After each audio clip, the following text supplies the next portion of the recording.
Bom, boa noite a todos e a todas. É um prazer estar aqui para ministrar essa aula para vocês. E eu imagino, assim, o quanto vocês devam estar estudando, né? A gente sabe que as provas estão cada vez mais difíceis e depende muito do aluno essa questão de se dedicar a estudar, e todo mundo tem uma série de questões, vocês já são militares de carreira, já tem um monte de afazeres na caserna, em casa, e vocês terem essa vontade, essa força de vontade para estudar e para galgar ascender na carreira, é muito bom, é muito gratificante, é muito importante. Então, eu estou muito feliz de estar aqui com vocês para ajudá-los nessa empreitada e dizer que a gente precisa muito ler a legislação, porque eu fui fazer uma análise das últimas provas e eu pude perceber que é cobrado muito a legislação mesmo. Então, para quem não é da área jurídica, é meio estranho, né? Ter que ficar lendo, tentar compreender o que está sendo dito, e é por isso que é importante a gente passar a teoria para vocês, explicar sobre essas matérias e também trazer questões para a gente poder assimilar esse conhecimento. Então, como o coronel falou, eu fui oficial da Força Aérea por 9 anos, oficial temporária da área jurídica. Então, eu fiz primeiro a faculdade de Direito, eu me formei, e aí eu fiz o concurso, que na época não tinha o quadro de carreira, só tinha o quadro temporário, mas era concursado. Então, eu fiz o concurso, eu não conhecia nada da caserna, absolutamente nada. Entrei e descobri um novo mundo, né? Porque a gente não tem direito militar na faculdade, e fui descobrir o direito militar estudando para o concurso da FAB e depois na FAB mesmo, como assessora jurídica. E eu pude perceber que como a maioria dos oficiais eles não têm conhecimento jurídico, quando eles vão exercer as funções de encarregado de inquérito, ou de sindicante, ou até mesmo de juiz militar, né, que nós sorteamos para compor os conselhos de justiça, há uma certa dificuldade em se saber como agir, como atuar, seja também lavrando um auto de prisão em flagrante, enfim. E tudo isso tem um reflexo no judiciário. Porque se você, como presidente de um flagrante, você fizer alguma coisa, ele deixar de obedecer a algumas formalidades legais, esse flagrante ele pode se tornar nulo. E aí a autoridade judiciária tem que relaxar a prisão, tem que soltar aquele preso em virtude do não cumprimento de alguma das formalidades legais que estão previstas no Código. Então, o conhecimento da legislação é muito importante. E o que eu pude perceber, analisando as provas, é que a nossa matéria ela foi cobrada na prova do ano passado, caiu apenas uma questão de inquérito policial militar. E quando a gente faz um estudo em todos os concursos, concurso de oficial das Forças Armadas, por exemplo, o quadro jurídico, eles cobram muito, maciçamente, inquérito policial militar, que é um assunto que eu vou tratar hoje com vocês, vou trazer bastante aqui para vocês, tanto a parte teórica quanto a parte de questões, para a gente debater bastante aqui e estudar bastante. Então, eu peço a todos que abram o CPPM aí no computador, para a gente ir acompanhando. Vocês vão ter que ler muito o CPPM, assim, várias vezes. Eu lembro que para o meu concurso de oficial da FAB, caiu também muito texto de lei, e eu tive que ler maciçamente. E até na prova de juiz também caiu bastante.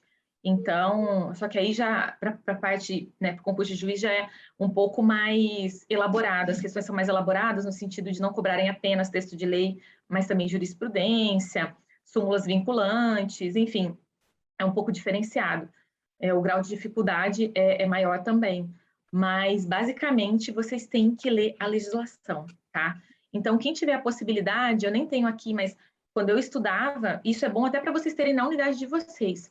Eu tenho até hoje lá no meu gabinete e no meu escritório um código penal militar, um código penal militar, um código de processo penal militar e o estatuto dos militares, é um código da RT, ele não está atualizado, então eu mesma vou atualizando, mas atualmente tem um que é da Maxi Letra, é um que condensa tudo. Eu sempre indico para os meus alunos da pós-graduação, que ele é grande e a letra é grande também, e aí para vocês estudarem, grifarem, riscarem, anotarem, é muito bom. E quando vocês estiverem atuando na unidade de vocês, vocês também vão poder usar bastante esse código, e é bem completo lá, tem tudo, toda a legislação que a gente precisa, inclusive os regulamentos disciplinares. Tá bom, pessoal? Bom, eu peço para todo mundo que desligue o microfone, tem gente com o microfone aberto, isso às vezes gera algum ruído, algum problema.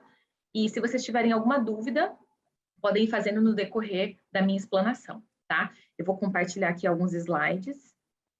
Deixa eu achar aqui onde é que está. Aqui. Então, vou começar aqui. Espero que todos estejam vendo aqui. Então, nós vamos falar sobre o processo penal militar. Eu vou tratar dos artigos mais importantes da Polícia Judiciária Militar, do inquérito policial militar. E a primeira coisa que a gente tem que pensar, quando a gente pensa em inquérito policial militar, é que o militar, normalmente, ele não tem esse conhecimento jurídico. Então, deixa eu pegar uma máscara. Será que alguém pode desligar o microfone? Vanessa, tem como desligar o microfone da pessoa que está aberta?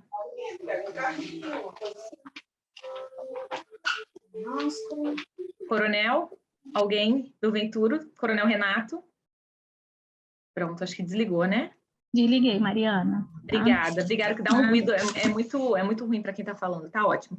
Bom, então, na área comum, há delegacias de polícia em que há um delegado de polícia que ele é concursado, ele estuda para isso, ele é formado em direito, ele tem 2 anos de atividade jurídica para fazer esse concurso. Então, ele atua essencialmente com todo o conhecimento jurídico que ele precisa nas suas funções. Inclusive, depois que ele se forma, ainda tem mais uma etapa do processo seletivo, que é o curso, né, na academia de polícia. Então, ele é formado para isso. Só que o oficial das Forças Armadas e das polícias militares e corpos de bombeiros militares, que é nomeado encarregado de um inquérito, muitas vezes ele não tem essa formação. Aliás, 90% das vezes ele não tem essa formação jurídica. E quando ele é nomeado encarregado de um inquérito por meio de uma portaria, ele fica muito perdido, porque além das atribuições que ele tem na seção dele, ele ainda tem essa outra atribuição de encarregado do inquérito, e é também uma atribuição muito importante, porque esse inquérito ele vai ministrar elementos para que o Ministério Público possa oferecer uma denúncia. E se o juiz receber essa denúncia, instaurar-se-á a ação penal militar. Por isso é muito importante que esse inquérito seja bem feito e que ele obedeça a todos os ditames legais previstos. Hoje mesmo eu estava dando uma palestra na aeronáutica e a gente percebe algumas situações que acabam maculando o próprio inquérito, auto de prisão em flagrante. E quando acaba virando um processo mesmo, com denúncia recebida, instrução criminal toda formada, que nós vamos falar isso mais para frente, muitas vezes a gente tem que absolver porque há algum problema com a prova. Então, a Polícia Judiciária Militar é muito importante nesse sentido. Por mais que seja leiga, ela precisa obedecer tudo que está previsto no Código para que as coisas andem redondas e para que, no final, haja a possibilidade dessa prova ser valorada. Então, por exemplo, eu vou dar um exemplo para vocês aqui. A gente teve um caso aqui de uma tentativa de homicídio praticado por civil contra militares. Esse civil tinha usado uma arma e a Polícia Judiciária Militar, ao invés de acautelar essa arma, lacrar essa arma, para submeter posteriormente à perícia, que foi solicitado tanto pelo Ministério Público quanto pela Defesa, uma perícia residuográfica, uma perícia de eficácia do armamento e tudo mais, simplesmente um militar ficou passando essa arma para uma mão, para outra mão, todo mundo pegou essa arma. Então, quando foram fazer o exame para saber se havia impressões digitais, não havia impressão digital daquele acusado, no caso, porque simplesmente essa prova havia se perdido, todo mundo manuseou aquela arma. Então, há que se tomar muito cuidado, né? Acabou induzindo a um juízo de absolvição, porque já era processo, já tinha uma denúncia recebida, já foi feita toda uma instrução criminal, porque não havia como ter um juízo de certeza para condenar uma pessoa. Então, quando a gente está na dúvida, a gente tem que absolver o princípio do indúbio pro réu. Da mesma forma, a questão do entorpecente, né? Muitas vezes há uma apreensão de entorpecente na OM e, ao invés de fazerem um termo de apreensão, acautelarem esse entorpecente, encaminharem imediatamente para a perícia, muitas vezes não se acautela esse entorpecente de maneira correta, não se faz o termo de apreensão, então há uma quebra de custódia na cadeia, né, da prova, há uma quebra da cadeia de custódia dessa prova, e aí essa prova, quando chega o resultado dela, que diz que realmente era em substância entorpecente, tudo, mas não se sabe se aquela substância encaminhada foi a mesma que foi periciada. Então, há que se tomar todo esse cuidado e por isso que é tão importante o papel da Polícia Judiciária Militar, tá? Então, vamos lá, abrir o nosso código aqui. Deixa eu voltar aqui para a gente poder... falar. Então, a primeira parte, gente, que cai no edital de vocês, que é da Lei do Processo Penal Militar e da sua aplicação, é uma parte bem jurídica, que eu não vou entrar com vocês, porque eu acho que a chance dela ser cobrada é muito pequena. O que eu sugiro é que vocês leiam essa parte, mas eu acho muito difícil ela ser cobrada. O maciço mesmo cobrado nesse primeiro momento é a questão da Polícia Judiciária Militar. Então, o artigo 7º, ele dispõe que o exercício da Polícia Judiciária Militar, ela é exercida nos termos do artigo 8º pelas seguintes autoridades, conforme as respectivas jurisdições. E aqui ela passa uma série de autoridades, né, que normalmente é o comandante. Então, aqui quando fala ministros da Marinha, do Exército, da Aeronáutica, a gente precisa fazer uma interpretação progressiva, que são os comandantes das forças, a gente não tem mais ministro da Marinha, do Exército, da Aeronáutica. E lembrando sempre que o Código, quando ele trata das forças, ele sempre vai tratar nessa ordem. Marinha, Exército e Aeronáutica são os usos e costumes militares por conta da hierarquia das forças, né? Quem é mais antiga e quem é mais moderna. E aí, gente, tem essa delegação de exercício. Então, o que que acontece? Quem detém o poder de polícia judiciária militar é o comandante. E ele, normalmente, vai delegar esse exercício para algum outro militar exercer essas funções, tá? Bom, obedecidas as normas regulamentares de jurisdição, hierarquia e comando, as atribuições enumeradas nesse artigo poderão ser delegadas a oficiais da ativa para fins especificados e por tempo limitado. Em se tratando de delegação para instauração do inquérito policial militar, deverá aquela recair em oficial de posto superior ao do indiciado, seja esse oficial da ativa, reserva remunerado ou não, ou reformado. Vamos parar por aqui. Tanto no inquérito como no processo, vige o princípio do juízo hierárquico. O que quer dizer isso? Aquela pessoa que vai ser investigada e aquela pessoa que é acusada, e aqui a gente fala acusado quando há uma denúncia recebida, então já essa modificação de nomenclatura, essa pessoa sempre será investigada ou processada por militares mais antigos do que ela, justamente para não subverter o princípio da hierarquia. E isso é muito latente nessa parte do inquérito. Eu quero que vocês tenham isso em mente quando pensarem no encarregado do inquérito. Então, já dando um spoiler do que a gente vai falar mais para frente, vamos supor que um capitão é o encarregado do inquérito, que ainda não se sabe quem é o autor. No decorrer das investigações, descobre-se que um major está sendo investigado, né? E ele possivelmente será indiciado ao final das investigações. O que esse encarregado tem que fazer? Ele tem que comunicar ao comandante, que é quem detém esse poder de polícia judiciária e quem delegou essas funções a ele, e dizer, olha, tem indícios de crime cometido por oficial mais antigo do que eu. Então, solicita a modificação do encarregado. Ou ele só comunica que tem indícios de crime por oficial mais antigo do que ele, e o comandante vai fazer essa mudança aí de delegação. Vai nomear outro militar mais antigo do que aquele que está sendo investigado para poder continuar os trabalhos do inquérito policial militar. Aquelas provas que, porventura, tiverem sido feitas antes de se descobrir esses indícios de oficial mais antigo, elas continuam válidas, né? E aí esse encarregado ele vai pegar esse inquérito da maneira como ele estiver e continua os trabalhos ali, a condução dos trabalhos, ok? Bom, não sendo possível a designação de oficial de posto superior ao do indiciado, poderá ser feita a oficial do mesmo posto, desde que mais antigo. Então, a gente tem que sempre lembrar, sempre vai ser mais antigo, pode até ser do mesmo posto, mais antigo. Se o posto e a atividade de oficial da ativa excluírem de modo absoluto a existência de outro oficial da ativa nas condições do parágrafo 3º, caberá ao comandante competente a designação de oficial da reserva de posto mais elevado para a instauração de inquérito policial militar e se este estiver iniciado, avocá-lo para tomar essa providência. Bom, a gente sabe que o militar da ativa ele sempre vai ter precedência sobre o militar da reserva. Isso está lá no Estatuto dos Militares. Então, podem ser até militares que têm o mesmo posto, mas o da ativa ele vai ter precedência hierárquica sobre aquele militar da reserva. Então, o que vocês têm que ter em mente é o encarregado sempre será mais antigo do que o indiciado. Seja que essa descoberta da antiguidade ou até do próprio indiciado ou do investigado aconteça no curso das investigações ou no começo. Se acontecer no curso das investigações, tem que ser comentado, informado ao comandante para que ele altere a designação desse encarregado, ok? Então, isso é muito importante.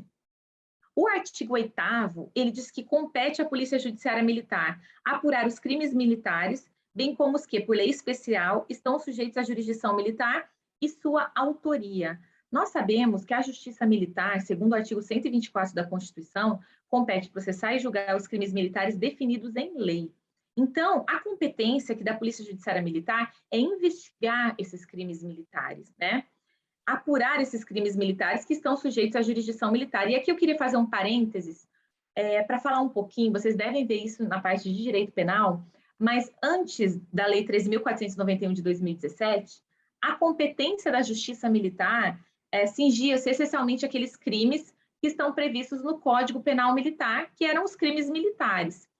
Mas com a edição dessa Lei 13.491, o que aconteceu? Houve uma ampliação do rol de crimes militares, e agora são considerados crimes militares não somente apenas aqueles que estão previstos no Código Penal Militar, como a deserção, por exemplo, mas também aqueles previstos no Código Penal Comum e na legislação extravagante, desde que incidam em alguma das hipóteses do artigo 9º. Então, a gente pode pensar aí, de repente, no abuso de autoridade. O abuso de autoridade, se ele for praticado por militar em serviço, ele vai configurar um crime militar, porque ele incide em alguma das hipóteses do artigo 9º, inciso 2. Então, essa ampliação de competência aí aumentou esse rol de crimes militares que antes estavam previstos apenas no Código Penal Militar e agora ampliou para aqueles previstos no Código Penal e na legislação extravagante, desde que se enquadrem em alguma das hipóteses previstas no artigo 9º. Ok? Bom, então a primeira competência aí é apurar os crimes militares, bem como os que por lei especial estão sujeitos à jurisdição militar e sua autoria. A gente não tem mais leis especiais, tá? Que prevejam crime militar, então, mas vocês têm que saber o texto da lei para a prova. Tem muitas coisas aqui que a gente vai ver, porque o nosso Código Penal Militar e o Código de Processo Penal Militar são de 1969, antes da Constituição Federal, que é de 1988, e também eles não acompanharam a evolução da sociedade por meio das alterações legislativas que passaram o Código Penal Comum e o Código de Processo Penal Comum. Então, a gente percebe que há uma deficiência e por isso muitas coisas que estão previstas aqui, os senhores têm que saber o texto da lei, mas eu vou falar se foi recepcionado ou não pela Constituição, se a doutrina discute essa possibilidade, porque na prova de vocês pode cair o texto de lei do jeito que está, mesmo não entendendo pela recepção. Então, depende muito de como o examinador vai perguntar, tá? Eu, sendo examinadora, eu evitaria, obviamente, esses pontos polêmicos, porque o examinador, ele não quer ter trabalho, né? Então, assim, o examinador, ele não quer que ele tenha que apreciar recursos das suas questões. Eu já fiz muitas questões para simulados de concursos e questões para pós-graduação. E quando eu estou elaborando a questão, eu já penso, bom, eu tenho que fazer uma questão bem redondinha para que não haja recurso, não haja nenhuma forma de nulidade, porque muitas vezes a gente está fazendo aquela questão e não enxerga que está colocando alguma coisa que pode induzir o aluno em erro, que pode não ser exatamente o que está previsto. Então, tem que se tomar cuidado nesse sentido, mas às vezes escapa, às vezes acontece. Então, é importante que vocês estejam bem ligados realmente no texto legal e verem como o examinador pergunta. Por exemplo, segundo o Código de Processo Penal Militar, aí ele pergunta isso. Para vocês, dificilmente vai ter a pergunta, segundo a doutrina e a jurisprudência, entende-se assim, assim, assado. Dificilmente, vai ser mais o texto de lei mesmo, tá bom? Bom, também compete à Polícia Judiciária Militar prestar aos órgãos e juízes da Justiça Militar e aos membros do Ministério Público as informações necessárias à instrução e julgamento dos processos, bem como realizar as diligências que por eles lhe foram requisitadas. Então, a Polícia Judiciária, acontece muito do Ministério Público, por exemplo, pedir diligências para que a Polícia Judiciária Militar cumpra essas diligências. Não há problema algum, e uma das competências da Polícia Judiciária Militar é justamente prestar esse apoio, cumprir essas diligências quando forem requisitadas. E quando a gente fala em requisição, a palavra requisição quer dizer ordem, tá? Tem que ser cumprida. Então, aqui fala do membro do Ministério Público e fala também juízes da Justiça Militar que, porventura, fizerem algum questionamento, o encarregado também deve responder essas perguntas. Cumprir os mandados de prisão expedidos pela Justiça Militar, representar autoridades judiciárias militares acerca da prisão preventiva e da insanidade mental do indiciado. Bom, o encarregado, ele pode decretar a prisão de alguém, a prisão preventiva de alguém? Não, a autoridade judiciária é que tem que decretar a prisão preventiva, mas ele pode representar. O que quer dizer isso? Ele pode solicitar que seja decretada a prisão preventiva e ele faz uma fundamentação ali da presença dos seus requisitos, que essa prisão é uma prisão bem específica e ela demanda uma série de requisitos. Então, o encarregado, ele vai pedir, ele vai solicitar para o juiz que haja essa prisão e ele vai fundamentar esse pedido, tá? Também da insanidade mental do indiciado. Cumprir as determinações da Justiça Militar relativas aos presos sob sua guarda e responsabilidade, bem como as demais prescrições desse código nesse sentido. Então, uma determinação da Justiça Militar relativa ao preso. Vamos supor, porque assim que um militar ou que um civil, enfim, que alguém é preso, ele tem que ser submetido a uma audiência de custódia perante o juiz federal da Justiça Militar, no caso da Justiça Militar. Por que ocorreu essa mudança legislativa? Antes era só uma resolução do CNJ e agora já tem uma previsão no Código de Processo Penal comum. Porque antes, o preso, ele ficava preso durante um tempo, aí o juiz despachava, dando vista ao MP, para o MP se posicionar com relação àquela prisão. E, principalmente na justiça comum, muitas vezes esse preso ele ficava muito tempo preso sem que a sua prisão fosse analisada. Então, foi criado esse Instituto da Audiência de Custódia para que esse preso seja submetido ao juiz da Justiça Militar e para que se verifique nessa audiência se ocorreu algum tipo de maus tratos contra ele, algum tipo de tortura. Então, o juiz ele não pode entrar na questão do mérito da prisão, eu não posso chegar e perguntar, mas por que o senhor praticou a deserção? Ou o senhor estava mesmo usando entorpecente, estava exportando entorpecente na OM? Eu não posso perguntar isso, tem que perguntar só essas questões. E a Polícia Judiciária Militar, ela vai cumprir essa determinação no sentido de apresentar esse preso que está sob sua guarda. Aqui também fazendo um parênteses e falando uma coisa importante, que aconteceu até recentemente. Eu tive que relaxar um flagrante essa semana, porque agora nós estamos fazendo as audiências virtuais, e esse preso, ele tinha acabado de ser preso por porte de entorpecente, e ele estava numa salinha para falar com a sua defensora. Então, é uma das prerrogativas do preso, ele pode pedir para conversar com a defensora ou com o advogado antes de iniciada a audiência de custódia, e ele pode também a qualquer tempo pedir isso. E ele pediu, e a defensora estava com ele numa sala reservada virtual. Só que aí a defensora, quando a gente voltou, ela falou, doutora, eu preciso relatar um fato. Eu notei que durante a minha conversa com o meu assistido, né, o indiciado, o flagranteado, ele estava olhando para o lado, assim, e eu perguntei se tinha alguém com ele. E ele falou que sim, tinha um militar. E quando eu perguntei o nome do militar, por acaso tinha sido condutor da prisão em flagrante, ou seja, era uma testemunha que o Ministério Público provavelmente iria rolar na denúncia. E quando ela comunicou isso, porque esse militar, ele ouviu toda a conversa da defesa com o acusado, com o indiciado, questão de mérito, que eles discutiram, enfim. Então, isso é uma causa é uma ilegalidade, uma causa de nulidade do auto de prisão em flagrante, porque esse depoimento dessa pessoa vai estar maculado. E a garantia constitucional de que o flagranteado ele tem o direito de falar com o seu defensor reservadamente, ela foi quebrada. Então, vejam que vocês, como encarregados do inquérito, como condutores de flagrante, vocês não têm que tomar muito cuidado com essas minúcias para realizarem um bom trabalho e para não frustrarem um procedimento legal, como foi esse caso. Eu tive que relaxar a prisão por conta disso, tá? Solicitar das autoridades civis as informações e medidas que julgar úteis à elucidação das infrações penais que esteja a seu cargo. Muitas vezes, o encarregado ele precisa contar com o apoio das instituições civis, porque, por exemplo, naquela OM em que foi instaurado o inquérito, não tem um órgão de perícia. Então, aqui fazendo um exemplo, quando eu era tenente da FAB, houve um caso de morte no serviço, né? Foi encontrado um militar com um tiro na cabeça. A arma estava perto e tal. Como é que foi feito isso? Naquele momento, a partir daquele momento que se ouviu e abriu a porta e viu que aquele militar estava caído ao chão, o comandante ficou sabendo, né, entraram em contato com ele nomeou um encarregado de boca, verbalmente, porque não dava tempo de fazer uma portaria. Então, houve essa nomeação, posteriormente ela foi reduzida a termo, e o encarregado, ele chegou no local e ele já preservou aquele local para que ninguém entrasse, e na mesma hora pediu apoio, aqui, ó, pediu apoio, requisitou apoio da Polícia Federal para, por exemplo, fazer uma série de perícias imediatas naquele momento. Para o quê? Para preservar a prova. Então, o encarregado ele deve fazer isso, a autoridade de polícia judiciária militar deve fazer isso. Atender com observância dos regulamentos militares, a pedido de apresentação do militar ou funcionário de repartição militar à autoridade civil competente, desde que legal e fundamentado o pedido. Então, vejo que com relação às atribuições da Polícia Judiciária Militar e o exercício, são apenas 2 artigos, mas há muito que se falar, e também deve-se ter muito cuidado nessa atuação, tá?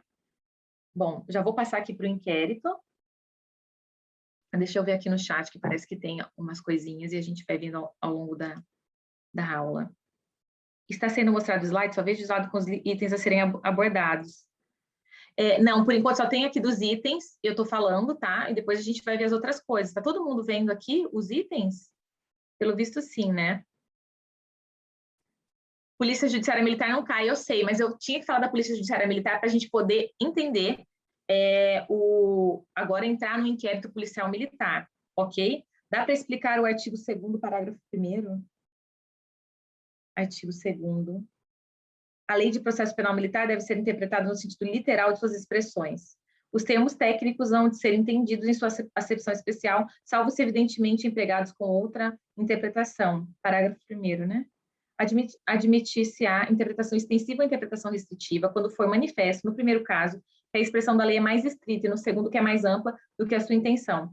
Caso de inadmissibilidade da interpretação não literal. O que quer dizer esse artigo, Levi? É o seguinte: a interpretação da lei processual penal militar ela tem que ser literal, tá? Então, você vai ler aquilo e vai compreender aquilo. No entanto, pode ser, admite-se essa interpretação extensiva e a restritiva. A extensiva é quando a lei é mais estrita e é necessário uma interpretação mais extensa. E a restritiva, quando a lei disse mais, quando deveria dizer menos. Isso é uma ginástica interpretativa que o operador de direitos deve fazer no caso em concreto, tá bom? Então, normalmente, a gente interpreta o texto legal como está previsto. E é isso aqui que é a regra no código, mas pode ser admitido esses casos de interpretação. E aqui o parágrafo 2º, ele fala os casos de inadmissibilidade. Eu acho que se forem cobrar alguma coisa desse começo aqui, eu acredito que seriam esses casos de inadmissibilidade da interpretação não literal, que é quando cercear a defesa pessoal do acusado, prejudicar ou alterar o curso normal do processo, desfigurar de plano os fundamentos de acusação que derem origem ao processo. Então, é tudo que puder prejudicar o andamento processual com relação às partes. Se for prejudicar a defesa, cercear a defesa do acusado, ou se for prejudicar, desfigurar os fundamentos da acusação que deram origem ao processo, é que não poderá ser admissível a interpretação não literal, que são esses casos de interpretação restritiva e extensiva. Então, a regra é a interpretação literal, em alguns casos, admissiva a restritiva e a extensiva. O que vocês têm que saber aqui, para mim, eu acho que é mais texto de lei, não vão cobrar com profundidade o que é uma coisa ou outra, mais decoreba de texto de lei. O artigo 3º também pode ser cobrado, se fosse chutar, quais poderiam ser cobrados dessa primeira parte que está no edital? Seria o parágrafo 1º, o parágrafo 2º e o parágrafo 3º do artigo 2º. O parágrafo 3º, que é os casos omissos nesse código, serão supridos pela legislação de processo penal comum, quando aplicável ao caso concreto, sem prejuízo da índole de processo penal militar, pela jurisprudência, usos e costumes militares, princípios gerais do direito e analogia. Tá? Na prática, a gente utiliza, muitas vezes, quando há lacuna, ou omissão, a gente utiliza a legislação de processo penal comum, mas o tribunal, ele se comporta de determinadas maneiras com relação à possibilidade ou não de aplicação da legislação penal comum. Tem uma certa restrição para a aplicação da legislação penal comum, porque isso, sem prejuízo da índole de processo penal militar, isso é muito subjetivo. Deve ser interpretado também caso a caso, tá bom? Então, eu não vou entrar nessa primeira parte, porque eu acredito que não vá ser cobrada com a profundidade, tá? E eu entrei na Polícia Judiciária Militar porque vocês têm que entender, até quando a gente for falar de solução do inquérito e tudo mais, a quem compete, quem tem essa competência de Polícia Judiciária Militar e quais são as suas atribuições, para a gente poder entrar agora no inquérito. Tá bom, pessoal? Então, realmente, os slides aqui, deixa eu fechar aqui. A gente vai entrar agora. Será que eu consegui passar? Bom, então a gente viu a atividade de investigação de crimes militares, autoridades que exercem essa atividade, diferente da atividade de polícia judiciária comum, que é exercida por delegados de polícia. E agora a gente vai entrar aqui com relação ao IPM propriamente dito, a partir do artigo 9º. Gente, a probabilidade de cair IPM para vocês é enorme. Então, assim, vejam que não são tantos artigos assim. Eu acho que dá para vocês memorizarem bem o que está aqui. Obviamente que alguns artigos eles podem ser mais cobrados e outros menos. Eu vejo que vai do artigo 9º ao artigo 28, tá? Eu percebi pela prova do ano passado que são questões inteligentes, né? Caiu só uma questão, mas eu achei a questão inteligente. Ela vai um pouco além da mera decoreba, te faz raciocinar. Por isso que a gente vai falar sobre várias coisas aqui, tá bom? Bom, previsão e finalidade do IPM. Então, vamos lá para o artigo 9º. O artigo 9º é um artigo muito importante, ele não cai, ele despenca em prova. O inquérito policial militar é a apuração sumária de fato que, nos termos legais, configure crime militar e de sua autoria. Tem o caráter de instrução provisória, cuja finalidade precípua é administrar elementos necessários à propositura da ação penal. Gente, primeira coisa que a gente tem que pensar aqui, bom, o que é o IPM? é uma apuração sumária de um fato que configure crime militar. Então, se aparentemente ocorrer algum crime que não seja crime militar, a gente não vai instaurar IPM, nós iremos encaminhar para a autoridade competente.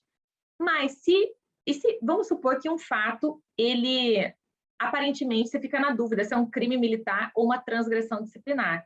Só até importante falar nesse momento, que a gente vai ver mais para frente. Mas aconteceu, o soldado ele foi pego dormindo em serviço. E aí a pessoa pensa, bom, ou eu lavo um APF, porque é um crime, é um flagrante ali, o soldado está dormindo, ou eu estou na dúvida se ele estava dormindo, eu instalo um IPM, porque em tese é um crime militar previsto no Código Penal Militar, ou eu apuro como transgressão disciplinar.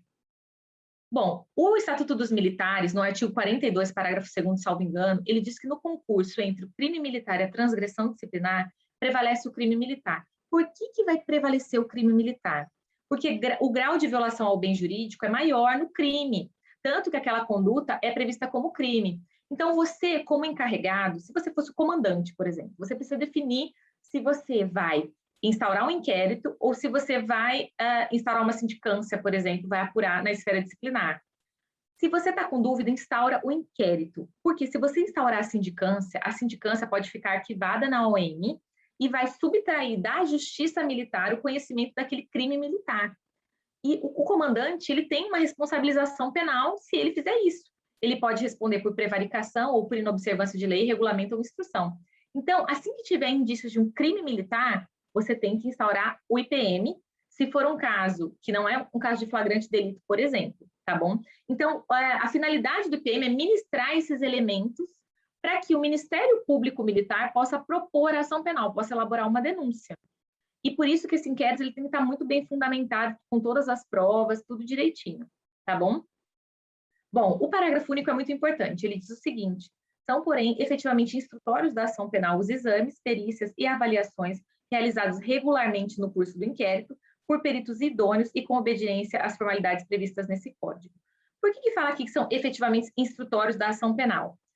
Bom, tudo que for realizado no inquérito, todas as provas realizadas no inquérito, provas, por exemplo, de oitivas de testemunhas, provas de interrogatório do indiciado, elas deverão ser repetidas na fase processual, porque no inquérito não existe o princípio do contraditório e da ampla defesa. O que quer dizer isso? Aquele indiciado, ele não vai ter que produzir prova de tudo. Naquele momento, ele está sendo investigado. Então, é um procedimento que não se exige esse contraditório. E na fase processual, sim. Então, o que vai valer na hora de você fazer um juízo aí de valor sobre a situação, na hora de você apreciar e formar o seu livre convencimento motivado como juiz da Justiça Militar, é verificar o que ele falou sobre o crivo do contraditório e da ampla defesa em sede judicial. No entanto, o parágrafo único aqui, ele diz o seguinte, que são efetivamente instrutórios as provas periciais, porque muitas vezes a prova pericial ela pode não ser repetível em sede de processo penal militar. E também essa prova pericial, muitas vezes, pode haver um contraditório diferido. Então, a parte pode estabelecer quesitos para perguntar, enfim. Então, são efetivamente instrutórios da ação penal os exames, perícias e avaliações realizados regularmente no curso do inquérito, tá bom? Gravem o parágrafo único, porque é uma exceção aí e pode ser perguntado. Eu vi muita questão de concurso perguntando sobre essa questão pericial, essa questão do parágrafo único, tá? Exames, perícias e avaliações, ok? Bom, as características do IPM a gente vai passar aqui direitinho, mas é muito importante destacar, falaremos mais para frente, que é um procedimento sigiloso, né? Mas o advogado possui o direito de ter acesso aos autos do IPM, a gente vai ver mais para frente. Ele é um procedimento dispensável, também veremos mais para frente, é uma mera peça informativa. A importância dele é produzir esses elementos de informação aptos a embasar uma denúncia, que poderão advir de um auto de prisão em flagrante ou outro meio que já se encontre suficientemente provado. E é um procedimento inquisitivo, é o que a gente falou agora, porque é um procedimento administrativo em que não há contraditório ou ampla defesa, sendo essa característica relacionada à eficácia das diligências investigatórias. Tá? A gente vai falar também sobre uma alteração que o Código de Processo Penal Militar passou em conta do pacote anticrime. Eu acho que é muito provável de ser cobrada a literalidade da lei nesse sentido. É o artigo 16A. Anotem aí o artigo 16A, a gente vai falar sobre ele. Ele é bem amplo, assim, discutiram muito a questão se seria o artigo 16A, que nós falaremos mais adiante, uma parte de contraditório no inquérito, mas não é, nós falaremos mais adiante. Então, seguindo aqui, esse artigo 10, gente, ele despenca em prova, tá? Os modos pelos quais o inquérito pode ser iniciado. Então, lá, o inquérito é iniciado mediante portaria A, de ofício, pela autoridade militar em cujo âmbito de jurisdição ou comando haja ocorrido a infração penal, atendida a hierarquia do infrator. Então, essa daqui é a regra. Ocorre de ofício pela autoridade militar na jurisdição do ocorrido e sempre, como eu falei para vocês, o encarregado ele vai ser mais antigo do que o investigado. Então, tem que obedecer à hierarquia com relação ao infrator, que seria o investigado, e o encarregado. O encarregado tem que ser sempre mais antigo. B, por determinação ou delegação de autoridade militar superior, que em caso de urgência poderá ser feita por via telegráfica ou radiotelefônica e confirmada posteriormente por ofício. Gente, essa questão aqui cai também bastante em prova, porque se for um caso de urgência, como eu falei, até esse caso que eu dei o exemplo do militar que foi encontrado morto no chão, que o comandante na mesma hora já nomeou verbalmente o encarregado e posteriormente foi feita uma portaria, né, mas esse encarregado ele já tomou todas as medidas necessárias ali. O importante é que no caso da urgência seja tomada uma decisão. Então aqui fala de via telegráfica ou radiotelefônica e confirmada posteriormente por ofício. Nesse caso aqui, a gente tem que fazer uma interpretação extensiva, porque essa via telegráfica ou radiotelefônica, hoje em dia, pode ser feita por WhatsApp, pode ser feita de diversos outros meios. Então, mas obviamente que para a prova, vocês têm que se atentar aqui para o que está previsto legalmente no texto, tá bom? Eu acredito que vão cobrar muito como está previsto. Então, no caso de urgência, lembrar que pode ser feito dessa forma, via telegráfica ou radiotelefônica e confirmada posteriormente por ofício. Em virtude de requisição, eu pulei alguma aqui? Não. Em virtude de requisição do Ministério Público. Requisição do Ministério Público, como eu falei para vocês, requisição é ordem. Então, o Ministério Público requisita a instauração e a autoridade de polícia judiciária militar tem que instaurar o inquérito. Então, vamos dar um exemplo. Teve um caso em audiência, até fazendo paralelo já com a questão da transgressão disciplinar, nós estávamos processando um outro crime, tá? Acho que era um crime de furto, e o promotor pediu os assentamentos militares do acusado, e lá ele viu que estava escrito assim, que ele tinha sido punido disciplinarmente por dormir em serviço. E ele falou, olha, doutora Mariana, eu acho que achei muito estranho que está previsto que ele foi punido disciplinarmente, porque dormir em serviço é um crime militar, deveria ser instaurado um IPM, e eu quero que se extraia peças, eu quero que se extraia esses assentamentos militares, porque eu vou determinar a instauração de IPM pela autoridade de polícia judiciária militar para apurar a conduta do comandante que puniu disciplinarmente o militar em virtude de uma prática em tese de crime. Então, determinou a instauração de PM. Vejam, ele requisitou, ele determinou a instauração de PM, tá? Por decisão do Superior Tribunal Militar, nos termos do artigo 25. Vamos dar uma corridinha ali no artigo 25 para a gente explicar, porque o STM, gente, o Superior Tribunal Militar, ele é o nosso tribunal superior aqui na Justiça Militar, formado por 15 ministros, né? E ele tem uma série de atuações. Mas ele faz parte do Poder Judiciário. E todo o princípio que vige no inquérito policial e na investigação é o sistema acusatório. O que é isso? É bem separada as funções de acusar, julgar e defender. Isso tanto no inquérito como no processo. E a ideia é que o juiz ele não se manifeste em sede de inquérito policial militar para ele não ter a sua imparcialidade violada.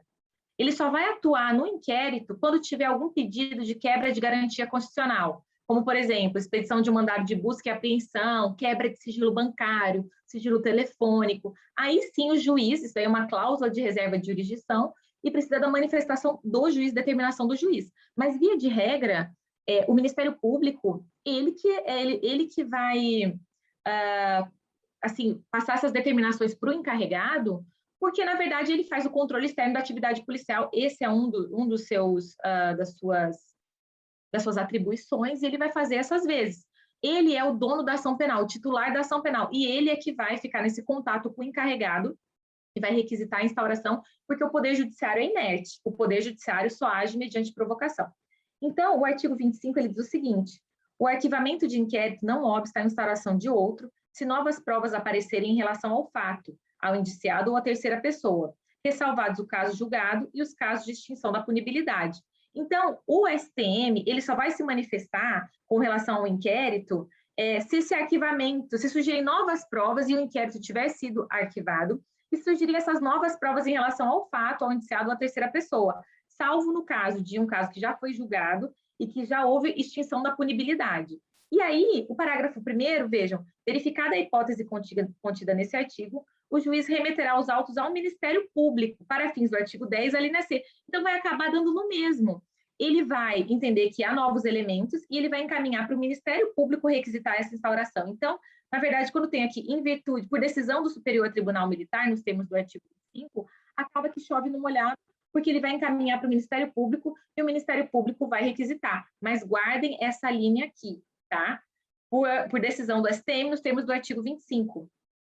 E, a requerimento da parte ofendida ou de quem legalmente a represente, ou em virtude de representação devidamente autorizada de quem tenha conhecimento da infração penal, cuja repressão caiba à Justiça Militar. Então, a parte ofendida ou seu advogado pode solicitar a instauração de inquérito, tá? A autoridade policial militar. E quando de sindicância feita em âmbito de jurisdição militar, resulte indício da existência de infração penal militar. Bom, eu falei para vocês que quando fica-se na dúvida se é crime ou se não é, o ideal é abrir um IPM. Mas vamos supor que aconteceu um fato. Não se sabe se é crime ou não. Em tese, não tem nenhum direcionamento que aquele fato é um crime. E aí, instaura-se uma sindicância, correto?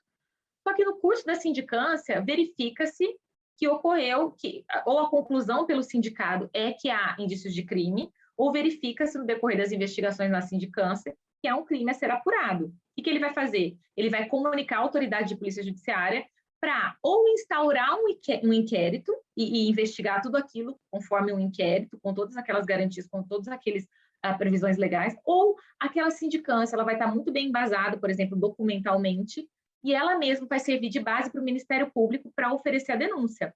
É por isso que a gente falou que o inquérito ele é dispensável, porque pode ser que outros elementos ministrem, outras peças de informação ministrem esses elementos para que o promotor possa oferecer uma denúncia. Então, essa linha aqui, a F, quando de sindicância feita em âmbito de jurisdição militar resulta em indício de existência de infração penal militar, ou se instaura o IPM, o que acontece com muita frequência, ou aquela própria sindicância está apta a embasar ao que o promotor ofereça uma denúncia. Então, isso tem que ser encaminhado ao Ministério Público, tá? Se o encarregado, se o sindicado entender que aquela sindicância ministra todos os elementos. E aí o Ministério Público, de novo, vai cair na linha C. O Ministério Público vai requisitar a instauração, ou o próprio sindicante, depois de comunicado à autoridade de polícia judiciária militar, vai sugerir a instauração de inquérito, ou se não, mesmo que ele não sugira, o comandante pode determinar a instauração de inquérito, porque há indício de crime. Tendo indício de crime, tem que instaurar o inquérito competente, tá bom? Então, vejam, a linha A, que ocorre com maior frequência, vocês precisam gravar todas elas. E uma coisa importante, vocês viram aqui que não tem nenhuma dessas alíneas a possibilidade de instauração por requisição do juiz federal da Justiça Militar. Lembrando, gente, que toda a nossa legislação, do CPPM e do CPM, fala em juiz auditor, quando vai se referir ao juiz togado. A nossa Lei de Organização da Justiça Militar da União, ela passou por uma alteração legislativa, 13.774 de 2018, então é recente, mudando a nomenclatura do cargo do juiz da Justiça Militar. Antes era juiz auditor, então vocês vão ver muito no código. Juiz auditor, que é uma nomenclatura histórica, que veio com a criação da Justiça Militar, né, em 1808, com a vinda da família real, e ela tem uma origem, ela tem uma explicação histórica. No entanto, essa nomenclatura era muito difícil das pessoas entenderem que essa carreira, juiz auditor, era da Justiça Militar.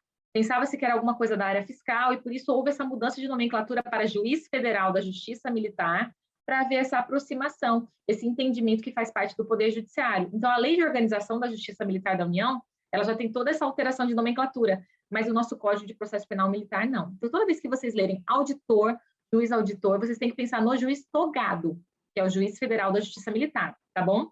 Então, assim, não tem aqui nenhuma linha dizendo em virtude de requisição do juiz federal da Justiça Militar. Não tem.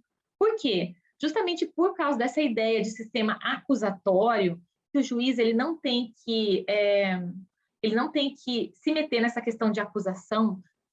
Quem deve fazer todas essas vezes de questão de acusação, de controlar a atividade policial, é o Ministério Público. O Judiciário é inerte. E por isso, essa separação no sistema acusatório das funções de acusar, defender e julgar é muito delimitada.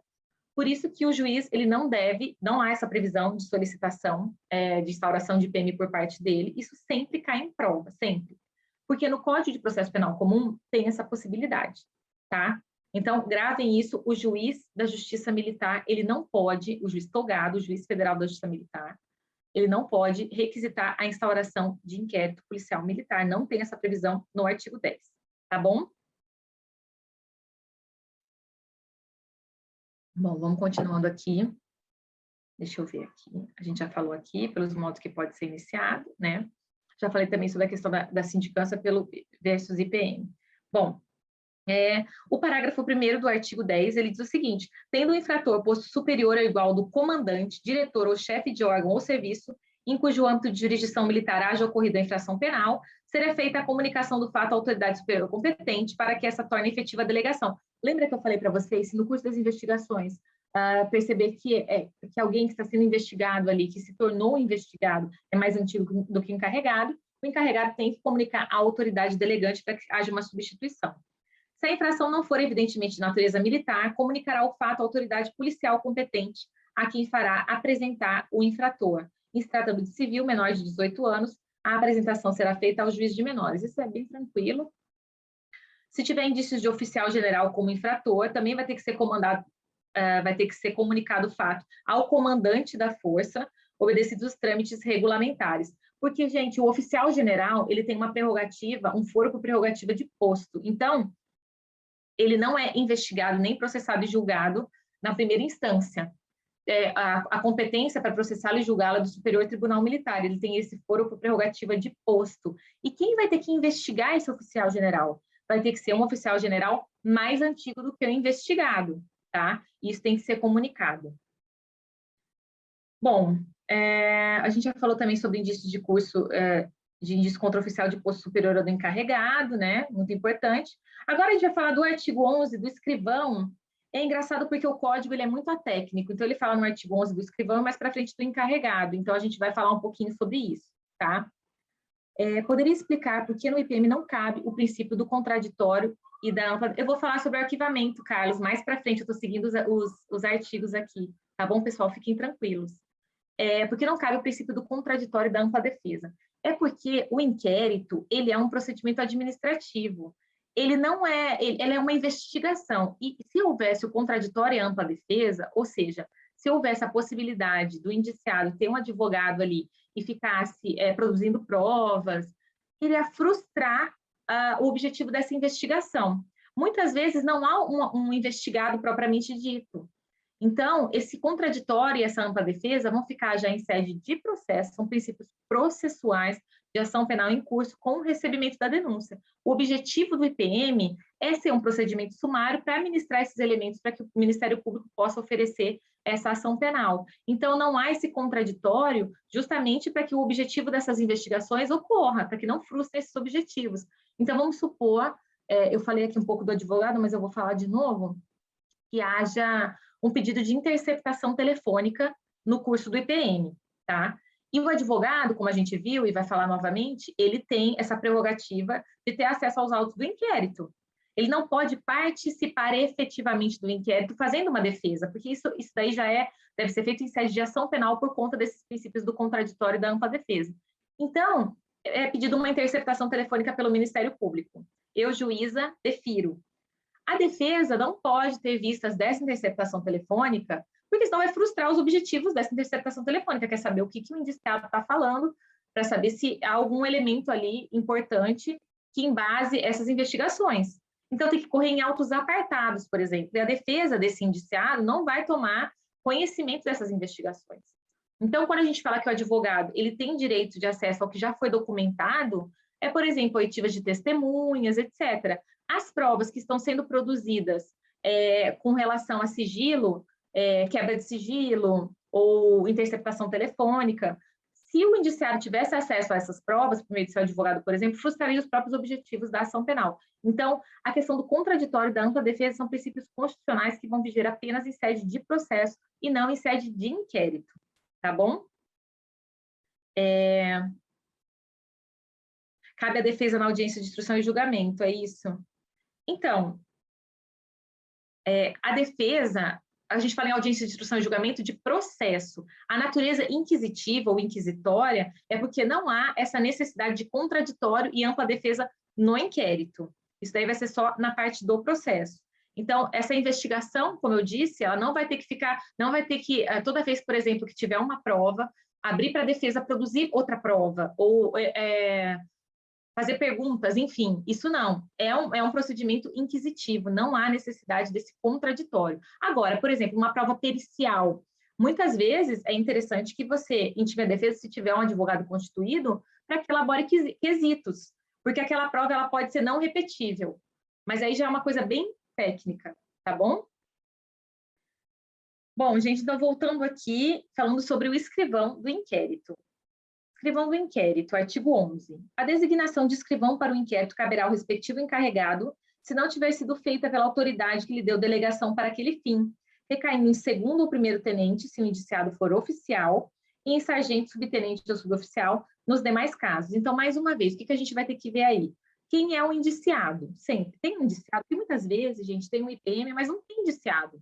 Então, houve um furto de celular na OM, e não se sabe quem é o indiciado. Posso nomear um capitão para ser encarregado? Posso, porque eu não sei quem é o indiciado. Agora, vamos supor que no curso das investigações descobre-se, sei lá, foi um major. E aí vai ter que substituir esse encarregado, ok? Muitas vezes há muitos inquéritos em que não se sabe quem é o autor da ação. Justamente as investigações são para isso, são para descobrir também isso, tá? Então, esse escrivão, se o indiciado for oficial, vai ser primeiro ou segundo tenente, atendendo à hierarquia do infrator, e nos demais casos pode ser suboficial, subtenente, né, que fala no Exército, suboficial, subtenente ou sargento nos demais casos. E a gente vai ver quem é o encarregado. Então, vamos dar um pulo aqui para ver a questão do encarregado, que é no artigo 15, já que a gente falou em escrivão, eu falo que o código ele é muito atécnico, porque ele fala do escrivão antes de falar do encarregado. No artigo 15, ele diz o seguinte: será encarregado do inquérito sempre que possível. Então, vejam, tem aí uma margem de discricionariedade, sempre que possível, oficial de posto não inferior ao de capitão ou capitão-tenente, em se tratando de infração penal contra a segurança nacional, celular sempre que possível oficial superior, atendido em cada caso a sua hierarquia, se oficial ou indiciado. Bom, tem duas coisas que a gente tem que falar. Esse sempre que possível dá margem para que possa ser, de repente, escalado como encarregado um tenente. Um primeiro ou um segundo tenente, a depender do caso, né? Então, se a gente tiver um inquérito sendo instaurado para apurar um estelionato previdenciário, em que o investigado é um civil, por exemplo, um tenente pode muito bem ser o encarregado do inquérito. E acontecia muito quando eu era militar e eu tinha essa escala para verificar quem seria o oficial da vez ali, e acontecia muito de ser primeiro tenente, segundo tenente, etc. Tá? Então, tranquilamente, isso pode acontecer, porque o código ele fala sempre que possível de posto não inferior a capitão ou capitão-tenente. O que a gente tem que pensar? Aspirante a oficial pode ser encarregado de inquérito? Não, porque aqui fala em oficial, tá bom? Então, praça especial não pode. Aspirante, guarda-marinha não pode ser encarregado de inquérito. Outra coisa que a gente tem que falar é que essa segunda parte do artigo, infração penal contra a segurança nacional, os crimes contra a segurança nacional são de competência da Justiça Federal. A época em que esse código foi editado era de competência da Justiça Militar, e, inclusive, ontem foi publicada uma lei alterando o Código Penal e modificando os crimes contra a segurança nacional. Então, foge da nossa competência, tá, gente? A gente não tem essa competência, o código aqui foi revogado nesse sentido. A competência é da Justiça Federal, então não se preocupe com relação a crimes contra a segurança nacional. Pode ser que na sua prova o examinador cobre exatamente como está aqui, falando sobre essa questão dos crimes contra a segurança nacional. E você vai ticar a alternativa como está exatamente aqui, tá? Acontece muito. Eu tenho uma conhecida que ela está fazendo concurso, ela é sargento, e ela está fazendo concurso para ser oficial jurídico, né, da aeronáutica. E ela falou para mim, doutora, na minha prova, ela fez agora, tem uns 2 meses. Caiu uma questão que falava sobre os menores, porque a gente tem um artigo no Código Penal Militar que fala que é imputável o menor de 16 anos, o menor que tenha entre 16 e 18 anos. E esse artigo, gente, não foi recepcionado pela Constituição Federal, artigo 50. nós sabemos que somente são imputáveis, ou seja, somente podem responder a uma ação penal, podem cometer crime, os maiores de 18 anos. E aí ela falou que teve que entrar com recurso, até anularem a questão, demorou. Teve uma outra questão lá que mantiveram. Então, a gente fala para vocês o que é o correto, que foi revogado, que não foi recepcionado, mas tem que ver muito bem como isso vai ser perguntado em prova. Se cair essa alternativa, provavelmente ela vai ser mantida porque é o texto legal. Então, fiquem atentos, tá bom? Bom, vamos voltar lá então. A gente já falou sobre escrivão. Vamos falar aqui um pouquinho sobre as medidas preliminares ao inquérito, tá? Bom, artigo 12. Logo que tiver conhecimento da prática de infração penal militar, verificável na ocasião, a autoridade a que se refere o parágrafo 2º do artigo 10 deverá, se possível, dirigir-se ao local, providenciando para que não se alterem o estado e a situação das coisas enquanto necessário. Apreender os objetos e todos os objetos que tenham relação com o fato. Então, ele vai aprender só os objetos que têm relação com o fato, todos que tiverem relação com o fato. Efetuar a prisão do infrator, observado o disposto no artigo 244. O artigo 244 fala da prisão em flagrante. Então, ele vai efetuar a prisão do infrator nos casos de flagrante. Nos outros casos, ele não pode efetuar essa prisão, apesar de haver aqui a previsão de uma prisão diferente, que eu vou mencionar, mas que a doutrina entende que não foi recepcionada pela Constituição, tá? Colher todas as provas que sirvam para o esclarecimento do fato e suas circunstâncias. Então, lembra quando eu falei a questão da morte lá violenta que teve no quartel? O encarregado foi nomeado verbalmente pelo comandante, ele tomou todas essas medidas de preservação do local, enfim, porque como encarregado ele tem essa atribuição prevista aqui no artigo 12, tá? Bom, o encarregado deverá, para a formação deste, atribuição do encarregado, tomar todas as medidas previstas no artigo 12, se não tiverem sido ouvir o ofendido, o indiciado, as testemunhas, proceder a reconhecimento de pessoas e coisas e acariações. Esse reconhecimento de pessoas e coisas e acariações deve observar o que está previsto no Código de Processo Penal Militar para reconhecimento de pessoas e coisas e acariações. Então, tem um capítulo no nosso Código de Processo Penal Militar todinho com relação a isso. E eu digo isso porque, quando eu era tenente também, a gente precisou fazer um reconhecimento, teve um assalto no banco dentro da OM, e aí suspeitava-se que tinha sido um civil, né, ele foi preso, e eu precisava, o Código de Processo Penal Militar, ele diz exatamente como tem que ser feito esse reconhecimento, tem que se colocar pessoas com características semelhantes do lado daquele que está sendo feito o reconhecimento e tudo mais. Eu tive que ir pegar pessoas de características semelhantes, eu tive que pedir como encarregada do inquérito para a Delegacia de Polícia Civil, para que a gente utilizasse a sala, que tem assim um vidrinho, para que esse reconhecimento fosse feito sem que a pessoa que estivesse fazendo o reconhecimento fosse vista. Então, tudo conforme prevê o Código de Processo Penal Militar, tá? Também tem a previsão aqui de determinar, se for o caso, que se proceda ao exame de corpo de delito, quaisquer outros exames e perícias, e esses exames e perícias vão ser instrutórios da ação penal, então precisam ser muito bem realizados. Determinar a avaliação e identificação da coisa subtraída, desviada, destruída, danificada, da qual houve indébita apropriação. Proceder a buscas e apreensões nos termos do artigo 172 a 184 e 185 a 189. Gente, basicamente essas buscas e apreensões são determinadas pelo juiz, tá? O Código, ele prevê uma série de formas de como serão feitas essas buscas e apreensões. Tomar as medidas necessárias destinadas à proteção de testemunhas, peritos ou ofendido, quando coactos ou ameaçados de coação, que lhes tolhe a liberdade de depor ou a independência para a realização de perícias e exames. O parágrafo único prevê a possibilidade de reconstituição dos fatos. Quando a infração tiver sido praticada de determinado modo, o encarregado do inquérito poderá proceder à reprodução simulada dos fatos, desde que essa não contraria a moralidade ou a ordem pública, nem atente contra a hierarquia ou disciplina militar. Então, o que vocês têm que memorizar também desse artigo? Pode ser feita a reconstituição dos fatos? Pode, desde que não contrarie a ordem pública, nem a moralidade, e também desde que não infrinja a hierarquia e disciplina militares. Tá? Isso daqui está previsto expressamente no artigo, e pode ser que isso caia. Então, essa parte da reconstituição também tem uma possibilidade grande de cair.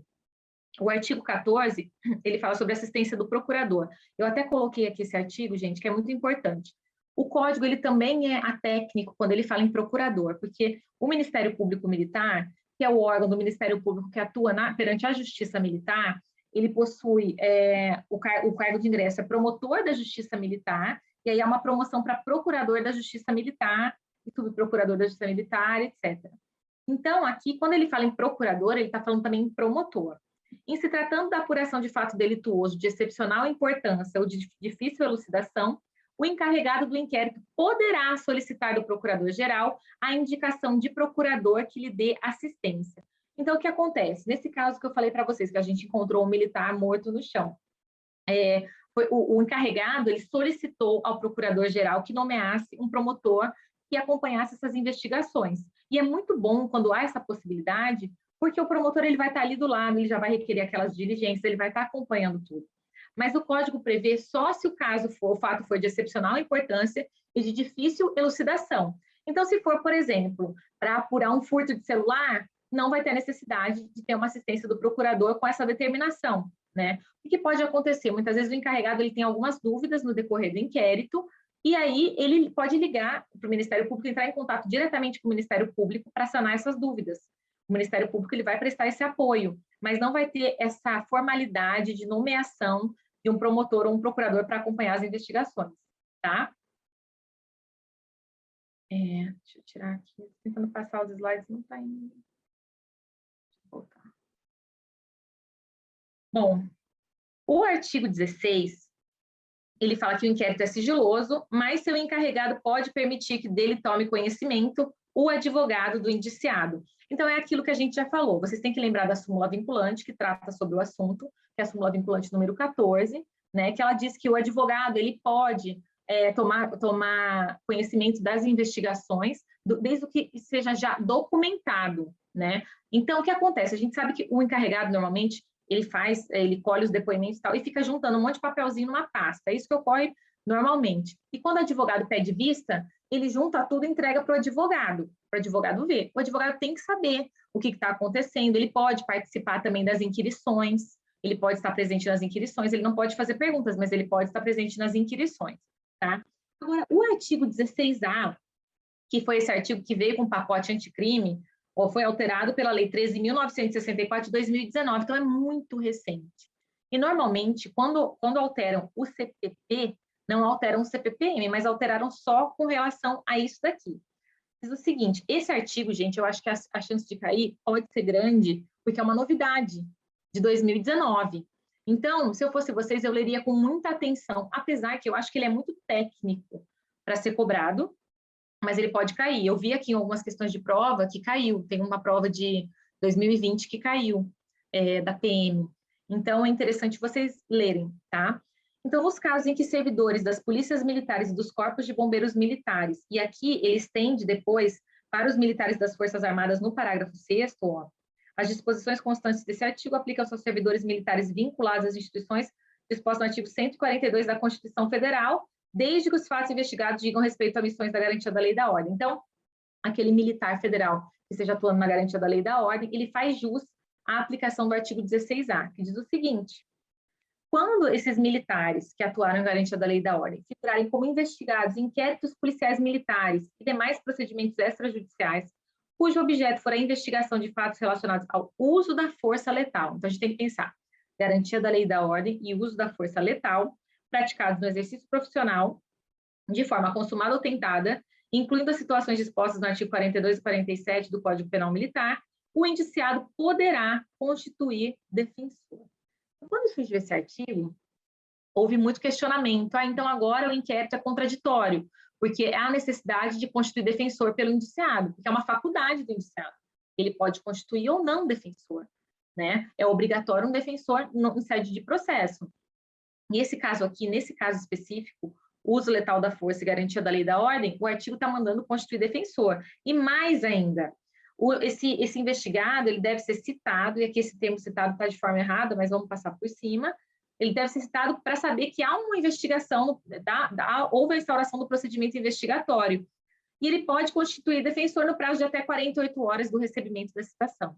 Então, assim que for instaurado o IPM, deve-se citar, na verdade, intimar, que seria o termo correto, esse investigado, para que ele constitua defensor. E se ele não puder nomear, constituir esse defensor, o parágrafo 2º fala que a autoridade responsável pela investigação, ou seja, o encarregado, deverá intimar a instituição a que estava vinculado o investigado, à época da ocorrência dos fatos, para que essa, no prazo de 48 horas, indique defensor para a representação do investigado. Também isso é bem bizarro, né, gente? Porque, assim, o cara não instituiu o defensor. e aí transfere esse ônus para a organização militar a que ele está vinculado, né, na época dos fatos, para que ela nomeie um defensor. E depois falar que pode ser defensor público, enfim. É um artigo confuso, é um artigo que eu vou falar para vocês que já está sendo questionado a sua constitucionalidade, questionado em uma série de sentidos, até pelos termos que foram utilizados, que são imprecisos, citação a gente sabe que só ocorre com denúncia recebida. Então, o que eu queria de vocês, basicamente, para a prova, que pode cair ou não esse artigo, eu acredito que pode cair a literalidade do caput do artigo 16A, tá? Então, é importante que vocês leiam.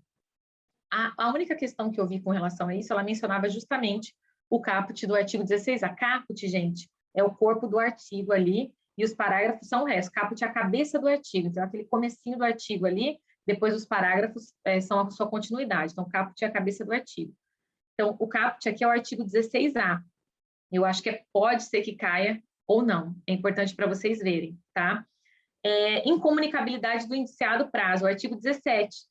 O encarregado do inquérito poderá manter incomunicável o indiciado que estiver legalmente preso por 3 dias no máximo. Gente, os artigos 17 e 18, a doutrina entende que eles não foram recepcionados pela Constituição. Por quê? A gente sabe que não podemos manter incomunicável nenhum preso. Até hoje em dia, a lei de abuso de autoridade, que é recente, também foi alterada, ela prevê que a pessoa pode incorrer em abuso de autoridade se fizer dessa forma, né? Então, isso daqui não é aplicado na prática porque não foi recepcionado pela Constituição, mas pode cair na sua prova. Eu estava fazendo uma análise das provas com questão de IPM e teve uma prova da aeronáutica que cobrou isso. Quantos dias aquele indiciado pode permanecer incomunicável? Isso pode cair na sua prova, tá? Porque se for texto de lei, você vai ter que saber. Então, tudo que tiver prazo, vocês grifem no código de vocês. A chance de cair é grande. Isso daqui, eu nem dou... Pode ver, assim, os PowerPoints que eu tenho, que eu falo, dou muito aula para pós, a gente cita os artigos mais importantes, e esses que não foram recepcionados, a gente nem perde tempo.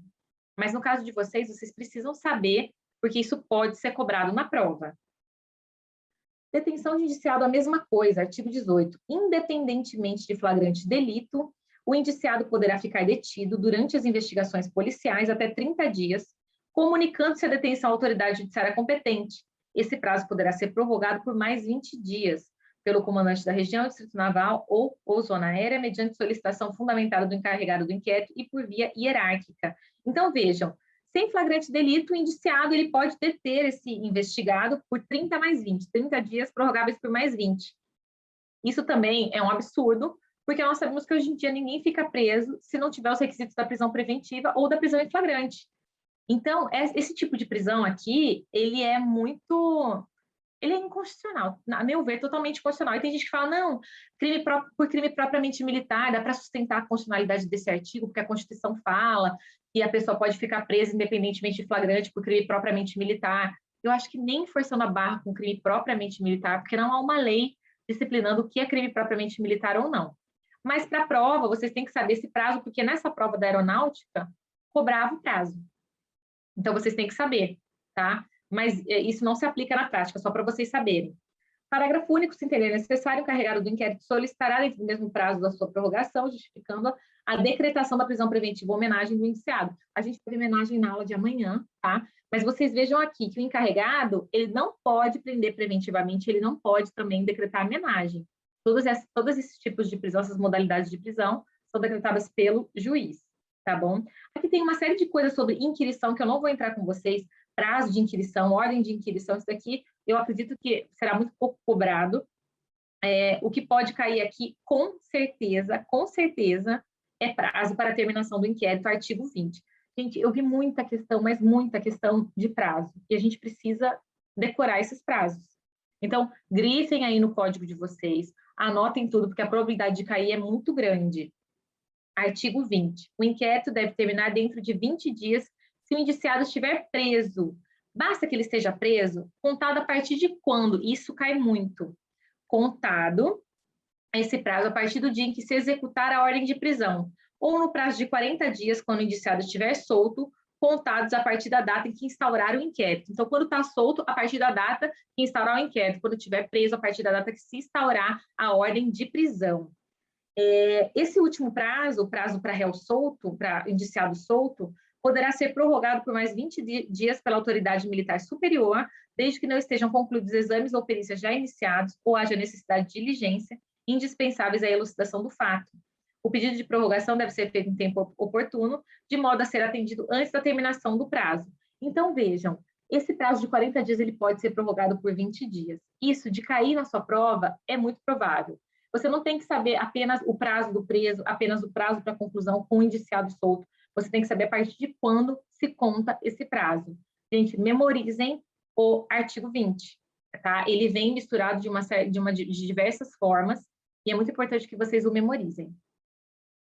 Bom, de todas essas peças do inquérito, elas serão reunidas em ordem cronológica, elas serão numeradas, rubricadas pelo escrivão, ele juntará o documento e, ao final, o artigo 22 aqui prevê que o inquérito será encerrado com um minucioso relatório em que seu encarregado mencionará as diligências feitas, pessoas ouvidas, resultados obtidos, com indicação do dia, hora, local, onde ocorreu o fato delituoso. Em conclusão, dirá se a infração penal, infração disciplinar a punir ou indício de crime, pronunciando-se, nesse último caso, justificadamente sobre a conveniência da prisão preventiva do indiciado nos termos legais.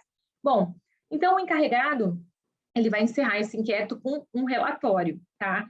Essa parte aqui, dirá se a infração disciplinar a punir, é muito criticado também pela doutrina, porque o inquérito ele é um instrumento apto a apurar crime militar, não infração disciplinar. Se houver, por acaso, porventura, a possibilidade de existência de infração disciplinar, ela vai ter que ser apurada por meio do formulário de apuração de transgressão disciplinar, que é o procedimento administrativo, que nele, sim, há contraditório e ampla defesa, porque vai ser aberto prazo para que aquele suposto transgressor faça a sua defesa daqueles fatos. Ele vai ser ouvido, vai ter audiência preliminar, enfim, como os senhores bem sabem. Nessa sede aqui de inquérito, não tem contraditório. Então, não tem aqui como ele dizer se há infração disciplinar a punir, tá? Mas, de qualquer forma, ele vai também se pronunciar sobre a conveniência da prisão preventiva do indiciado nos termos legais.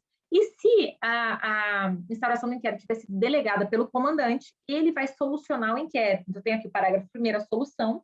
No caso de ter sido delegada a atribuição para a abertura do inquérito, o seu encarregado enviá-lo à autoridade que recebeu a delegação para que lhe homologue ou não a solução, aplique penalidade, no caso de ter sido apurada infração disciplinar, então, de novo, isso é questionável, não se faz, ou determine novas diligências, se a julgar necessárias. Discordando da solução dada ao inquérito, a autoridade que o delegou poderá avocá-lo e dar solução diferente. Gente, eu tenho uma pergunta para vocês. Eu não sei se a prova vai cobrar esse nível de profundidade, mas vocês conseguem pensar numa possibilidade de um inquérito não ter solução? Deixa eu tirar aqui o stop share, ver se alguém consegue responder isso para mim. Alguém consegue pensar numa possibilidade de um inquérito que não vai ter solução? Lembrando que o relatório ele é realizado pela autoridade, pelo encarregado do inquérito, e a solução é feita pela autoridade delegante comandante. Alguém consegue pensar em algum caso? Ninguém, né? Bom, essa solução, ela não haverá quando a própria autoridade delegante não delegar essa função. Vamos supor que naquele quartel, um coronel muito antigo, o 02, é investigado, está sendo investigado de um inquérito. E aí, quem que vai poder ser o encarregado? O mais antigo, que vai ter que ser o comandante. Nesse caso, ele não vai aplicar uma solução, porque ele não vai precisar concordar ou discordar dele mesmo. Ele vai dar aquela solução final e não vai ter até essa solução, vai ter apenas o relatório do inquérito, tá? Bom, agora a gente vai falar do arquivamento. Antes disso, artigo 23, os autos do inquérito são remetidos à circunscrição judiciária militar, onde ocorreu a infração penal, acompanhado de todos os instrumentos dessa, bem como objetos que interessam à prova. Por isso que a gente fala que é muito importante, quando tiver indício de crime, para instaurar o competente inquérito policial militar, se você apurar como transgressão disciplinar, a sindicância, ela é arquivada na própria OM. Então, o Poder Judiciário nem toma conhecimento da existência dela, ao passo que o inquérito ele é remetido para a Justiça Militar. Então, há todo um trâmite previsto para que o Poder Judiciário atue e para que o Ministério Público, principalmente, atue no inquérito policial militar, tá? Alguém quer fazer alguma pergunta? Carlos Antônio ligou o microfone. Professora, estou com uma dúvida. Pois não. Veja só. Acho que tem um companheiro aí querendo falar. É o seguinte, Nessa situação que a senhora falou, que a senhora deu o exemplo, o comandante, eu trabalho na região. Uhum. Aí aqui o comandante, que é o general, no caso dele abrir um inquérito e ele ser encarregado do inquérito de um coronel mais antigo, Uhum. o segundo mais antigo na cadeia hierárquica. Ele não pode solicitar outro militar mais antigo que esse, outra OM, não? Em outra unidade? Pode, pode. Eu não, a região, ela tem várias unidades subordinadas, né? Então, Exatamente. ele pode sim, boa pergunta, ele pode requisitar um outro oficial da guarnição para que seja o encarregado, tranquilamente, pode. E aí sim, aí depois vai ser encaminhado a ele, né? Porque esse militar que ele vai nomear como encarregado vai ser, ele vai ter delegado essa competência, e aí sim ele vai solucionar. Mas é que tem alguns Vai sobre... casos, ele vai fazer a solução do inquérito, né? O comandante da região, entendeu? Uhum. Ele vai delegar para esse outro oficial de outra OM que está na guarnição, que é subordinada à OM dele, e esse encarregado vai fazer um relatório, e aí o comandante depois vai fazer a solução. Isso. Geralmente as soluções ela volta do Ministério Público lá pedindo conclusão quando ele pede novas diligências. Essas conclusões geralmente eu nem envio mais para o general, eu já mando direto do Ministério Público às vezes. Eles aceitam, sim. Quando Como ele pede assim? conclusão, quando eles pedem novas diligências. Uhum. Aí eu Vai faço um direto para o inquérito junto encarregado. com o coronel, eu sempre sou escrivão e eu trabalho na assessoria jurídica. Uhum. Aí eu, geralmente, se vier a palavra conclusão, aí eu envio de volta para o general, para ele concluir novamente, né? Uhum. Ele tomar as consequências e fazer a conclusão dele É que, novamente. é que na prática, se fosse para diligência, vamos supor, concluiu o inquérito, teve a solução, tudo certinho. Aí vai para o MP MP fala, olha, eu acho que precisa fazer diligências. Aí manda de volta, pede faça encarregado, faça isso, isso e aquilo. O encarregado vai e faz. Aí o que eu acho que cabe ao comandante? Ele não precisa fazer solução, porque a solução é do inquérito, são diligências. E não está falando no código sobre solução de diligências, né? Então, o que ele faz? Ele só encaminha para o Ministério Público de volta. Ó, estão aqui concluídas as diligências solicitadas, tal, encaminha. Na minha opinião, é isso que deve ser feito. Tá? Agora, até lembrei de uma coisa aqui para falar para vocês, mas isso do conhecimento prático, né? Até quando vocês forem atuar como encarregados, o Ministério Público Militar, na página deles, eles têm um manual de polícia judiciária militar. E lá tem todas as peças que são necessárias, tem tudo de auto de prisão em flagrante, inquérito. Então, é bem interessante para quem quiser dar uma olhada, tá? Eu tenho, professor, esse manual, e eu estou utilizando muito agora o sistema do Ministério Público aqui no estado do Ceará. Daqui daí eu tenho aqui o EPROX, o sistema EPROX é muito bom, só É utilizar muito bom. essa. Eu não sei se estão utilizando aí por aí, mas aqui Não, a a gente gente utiliza, a justiça militar é toda com EPROC, né? Todos pronto. os Eu processos estou correm usando o no EPROX EPROC. todo aqui, E aí, como é eletrônico, ele realmente revolucionou a nossa justiça, porque já era célere, exatamente. ficou mais célere ainda. A gente consegue, de plantão, por exemplo, eu consigo despachar tranquilamente em qualquer lugar que eu tiver. É excelente. Excelente. Bom, mas então, gente, continuando aqui, falando agora do arquivamento, que alguém tinha perguntado, acho que foi o próprio Carlos Antônio tinha perguntado, né, sobre o arquivamento. O artigo 24, gravem o artigo 24, porque ele cai muito. E assim, acho que não vão cobrar com esse nível de profundidade, porque o pacote anticrime alterou, eu nem sei se eu falo isso para vocês para confundir a cabeça de vocês, não vou falar, eu vou falar só o que está aqui, tá? Falo muito para os meus alunos de pós isso. Vamos tratar como está aqui. Artigo 24, vamos acompanhar aí. A autoridade militar não poderá mandar arquivar autos de inquérito, embora conclusivo da inexistência de crime ou de inimputabilidade do indiciado.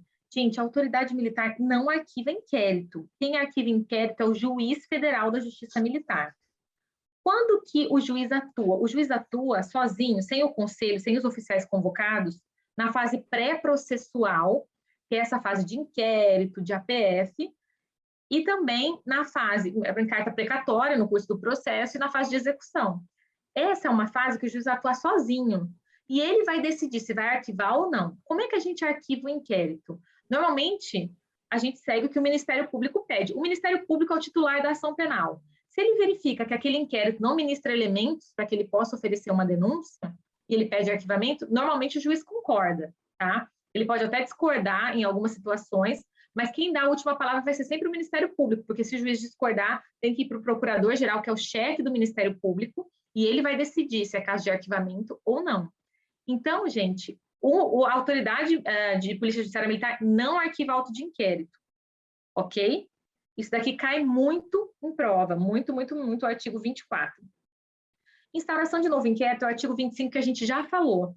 O arquivamento do inquérito não obsta a instauração de outros, se novas provas aparecerem em relação ao fato, ao indiciado ou à terceira pessoa, ressalvados o caso julgado e os casos de extinção da punibilidade. Então, também esse artigo cai muito, e a gente pode sim desarquivar um inquérito, na verdade, usa o termo errado, desarquivamento. Vai se instaurar um novo inquérito para apurar esse fato novo, tá? Exceto no caso de extinção da punibilidade e casos já julgados. Então, como eu falei, verificada essa hipótese, o juiz remete os autos ao Ministério Público para que ele requisite a instauração de inquérito. Parágrafo 2º.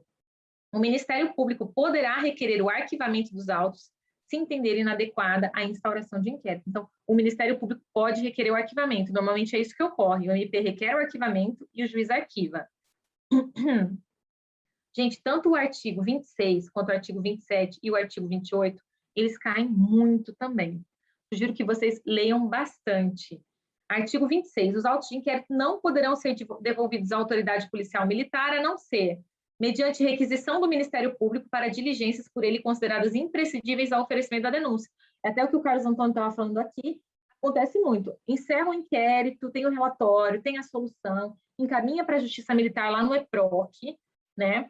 Aí a gente intima o MPM para ter vista, e o que acontece? Ele entende, olha, eu não tenho ainda elementos para oferecer a denúncia, eu vou requisitar diligências. Senhor encarregado, faça isso, isso e aquilo, ouça tais e tais pessoas e tal. Então, volta para a diligência, isso pode com tranquilidade, por determinação do juiz antes da denúncia, para o preenchimento de formalidades previstas nesse código ou para complemento de prova que julgue necessária. Veja, o examinador, ele pode confundir vocês. E lembra que eu falei que o juiz, ele não pode determinar instauração de inquérito, ele não pode requisitar? E aqui está falando o quê? Que ele pode devolver os autos do inquérito para complemento de alguma prova que julgue necessária, para preenchimento de formalidade. Então, não se confunde com instauração de inquérito. E a doutrina, ela critica muito isso daqui, porque fala que o juiz ele tem que manter a imparcialidade do sistema acusatório.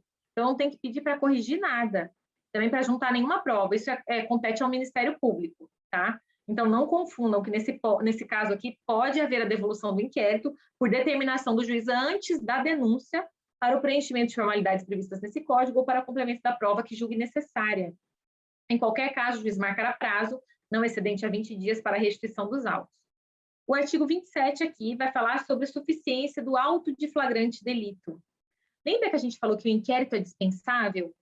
É porque, se houver outras peças de informação que ministrem os elementos necessários à propositura da ação penal ou oferecimento da denúncia, não é necessária a instalação de inquérito. Então, por exemplo, um APF, um auto de prisão em flagrante, ele já ministra todos os elementos necessários para o oferecimento da denúncia. Então, quando há um APF, não há necessidade de se instaurar um IPM.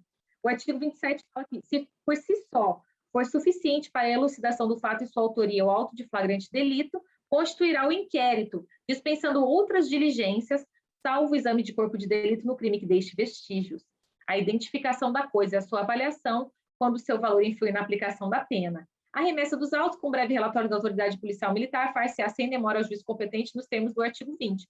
Então, o auto de prisão em flagrante delito, gente, normalmente, ele é suficiente, não é necessária a instalação do inquérito. Eu, particularmente, nunca vi um APF que depois demande uma instalação de PM, salvo se tiver algum caso ali, algum crime, apurou no APF um crime, e aí no decorrer das oitivas, percebe-se que pode ter ocorrido outro crime com relação a outra pessoa, de repente, então pode instaurar um IPM, mas pelo mesmo fato e contra a mesma pessoa, eu nunca vi, porque o APF, ele é um instrumento muito completo, né?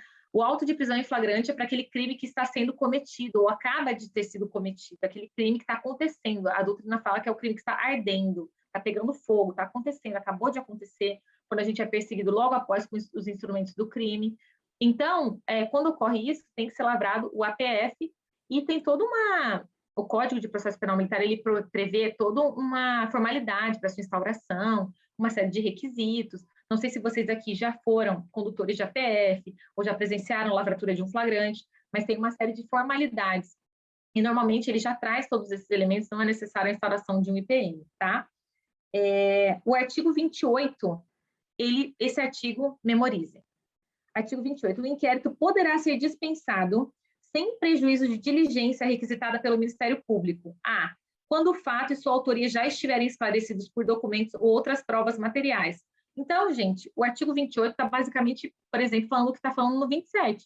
Se o fato já estiver esclarecido por documentos ou outras provas materiais, não tem por que você instaurar um inquérito, ele é dispensado. Você pode pegar essas outras peças de informação e o que o Ministério Público pode embasar o oferecimento da denúncia por elas. Não é necessário instaurar um IPM para apurar tudo de novo, tá? B, nos crimes contra a honra, quando decorrerem de escrita ou publicação cujo autor esteja identificado. Então, vamos supor que o militar, ele pega o Facebook e faz pratica uma série de crimes contra a honra contra o comandante ou contra outros militares, xinga o comandante, pratica injúria, difama o comandante, pratica calúnia, tudo isso ali vai estar documentado pelo Facebook da pessoa, ou seja, dá para ver muito bem que é a pessoa ou a própria pessoa escreve um documento de próprio punho e assina aquele documento. Esse documento já é um instrumento hábil para que comprove essa autoria e materialidade. Então, não é necessário instaurar-se um IPM para apurar isso. E o último caso aqui, nos crimes previstos no artigo 341 e 349 do Código Penal Militar, que é o quê? O crime de desacato e desobediência à ordem judicial, à decisão judicial. Gente, memorizem o nome desses crimes, desacato e desobediência à decisão judicial. Por quê? Pode ter alternativa, que eu vi também já em prova, que vai confundir vocês, vai colocar outros crimes ali. Então, vocês vão olhar artigo 341 e 349 do Código Penal Militar, que artigos são esses? Você tem que saber a quais crimes eles se referem. Mesmo que vocês não estudem os crimes nesse momento, vocês têm que saber a quais crimes estão se referindo. Então, estudem esse artigo 28, porque ele cai muito, tá? E agora a gente vai responder a questões de prova. Vamos fazer aqui uma análise de IPM, tem muita questão de prova. Eu fui procurar várias questões, e assim, tem em todos os níveis, né? Tem a questão de PM para concurso de juiz, promotor, servidor, para soldado da PM, para oficial, de todas as forças militares federais, estaduais. Então, tem muito material de PM. Mas o que a gente nota na maioria das questões, salvo desses concursos mais elaborados, que são para juiz e promotor, que cobra muita doutrina, jurisprudência, né? Doutrina, gente, são os autores de livros, né? Então, é a produção literária que a gente tem. E a jurisprudência são decisões reiteradas dos tribunais no mesmo sentido. Então, por exemplo, o posicionamento do Superior Tribunal Militar com relação a alguma situação. E aí tem aquela jurisprudência que é essas decisões consolidadas no mesmo sentido, tá? Só para vocês saberem a diferença de doutrina e jurisprudência. E nos nossos concursos cai com essa profundidade. No de vocês não vai cair com essa profundidade, tá bom? Alguém tem alguma pergunta antes da gente passar para as questões? Então, vamos lá. Deixa eu achar aqui. Continuar aqui. Não sei por que não está passando. Agora foi relatório de solução. Ah, tá. Falei aqui sobre indiciamento, mas acho que não é necessário falar isso.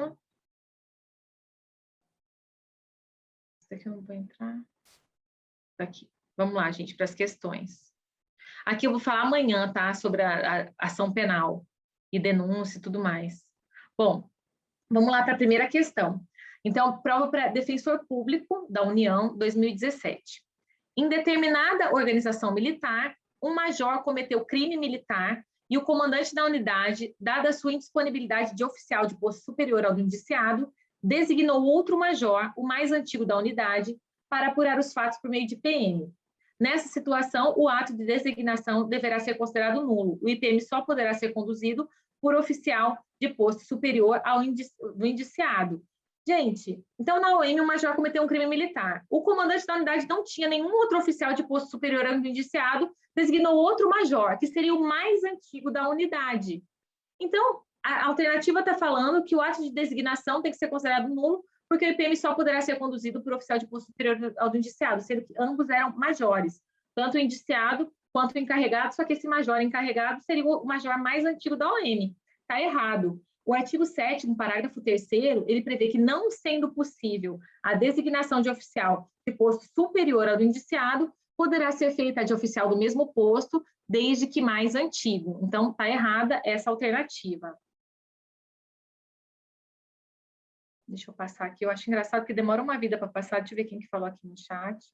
Sim, Levi, esse material será disponibilizado, tá? Eu vou disponibilizá-lo, pode ficar tranquilo. DPU CESP 2017. Um general, ao ser informado da prática de crime militar em uma organização militar a ele subordinada, sediada em outro estado da federação, determinou ao comandante da unidade, por via radiotelefônica, a instauração de PM. Nessa situação, mesmo considerando o caráter de urgência que a medida exigia, a ordem foi indevida em razão do meio de transmissão empregado e também pelo fato de que a única autoridade competente para determinar a instauração de PM seria o próprio comandante da unidade onde ocorreu o crime militar. Nós vimos que no artigo 10, a linha B, eu vou até ler a linha aqui para vocês, tem essa possibilidade, sim, em caso de urgência, dessa comunicação ser por via de rádio telefônica ou telegráfica. Cadê? Artigo 10C. O inquérito é iniciado mediante portaria. Opa, C, artigo 10B. Por determinação ou delegação da autoridade superior, que em caso de urgência, poderá ser feita por via telegráfica ou radiotelefônica e confirmada posteriormente por ofício. Então, essa é uma das alternativas que eu falei para vocês, que o artigo 10 sempre é cobrado, e nesse caso de urgência, há essa previsão. Essa confirmação pode ser feita posteriormente por ofício, mas no caso de urgência, pode ser realizada por via telegráfica ou radiotelefônica, tá? Ministério Público da União, CESP, isso daí é para servidor. Compete à Polícia Judiciária Militar requisitar à Polícia Civil as repartições técnicas civis, as pesquisas e exames necessários ao complemento e subsídio do inquérito policial militar. Isso daí está no artigo 8º, né, que não cai no edital de vocês, mas para vocês saberem que o encarregado do inquérito, já está isso no artigo 12, ele pode requisitar as repartições técnicas civis, todos os exames necessários ao complemento e subsídio do inquérito policial militar com tranquilidade. Essa questão aqui é para juiz de direito do juízo militar do Estado de São Paulo. Nós sabemos que na Justiça Militar Estadual, apenas 3 estados possuem Tribunal de Justiça Militar, que é o de São Paulo, de Minas e do Rio Grande do Sul. E essa pergunta aqui foi no concurso para juiz. De acordo com o Código de Processo Penal Militar e com relação ao inquérito policial militar, assinale a alternativa correta. O IPM deverá ser terminado dentro de 20 dias, quando o indiciado estiver solto, contado da data em que se instaurar o inquérito.